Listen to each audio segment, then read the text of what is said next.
அத்தியாயம் 1. போர் முன். இரவு குருக்ஷேத்திரம் அமைதியாக இருந்தது.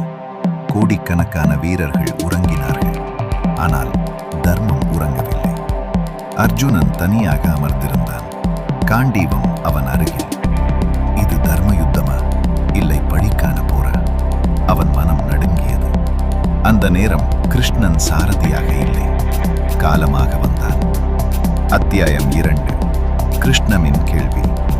கிருஷ்ணன் கேட்டான், அர்ஜுனா, இன்று அமைதி கிடைத்தாலும் அநீதி உயிருடன் இருந்தால் அதை ஏற்றுக்கொள்வாயா? அர்ஜுனன் தலை குனிந்தான். இல்லை கேசவா, தர்மமில்லா அமைதி கோழைத்தனம். கிருஷ்ணன் சிரித்தான். அது கருணை சிரிப்பு இல்லை, விதியின் சிரிப்பு. அத்தியாயம் 3. மறைந்த சோதனை. கிருஷ்ணன் சொன்னான், நாளை கௌரவர்கள் சரணடைந்தார். ஆனால் திரௌபதியை அடிமையாக கேட்கிறார்கள் என்றால் பாண்டவர்கள் அழைக்கப்பட்டனர். யுதிஷ்டிரன் கண்களை மூடினான். பீமன் பற்கள் கடித்தான். நகுலன் சகதேவன் மௌனம்.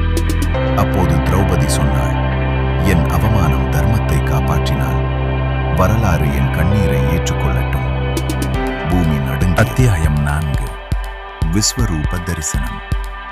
கிருஷ்ணன் விஸ்வரூபம் காட்டினான்.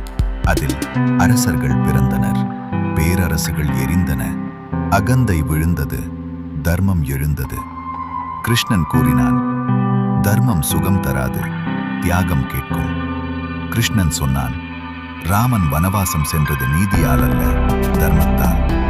நாளை நீ போரிடுவாய், வெற்றிக்காக அல்ல, எதிர்காலம் தர்மத்தின் விலையை அறிய வேண்டும் என்பதற்காக. விஸ்வரூபம் மறைந்தது. சங்கு இன்னும் ஊதவில்லை. ஆனால் வரலாறு விழித்தது. இதிகாச போதனை, தர்மம் மகிழ்ச்சி தராது, அர்த்தம் தரும். அதனால்தான் மகாபாரதம் மற்றும் ராமாயணம் வலியுடனும் அமரத்தன்மையுடனும் இருக்கின்றன. தர்ம கதைகள் தொடர். லைக் பண்ணு, சப்ஸ்கிரைப் பண்ணு. அடுத்த கதையில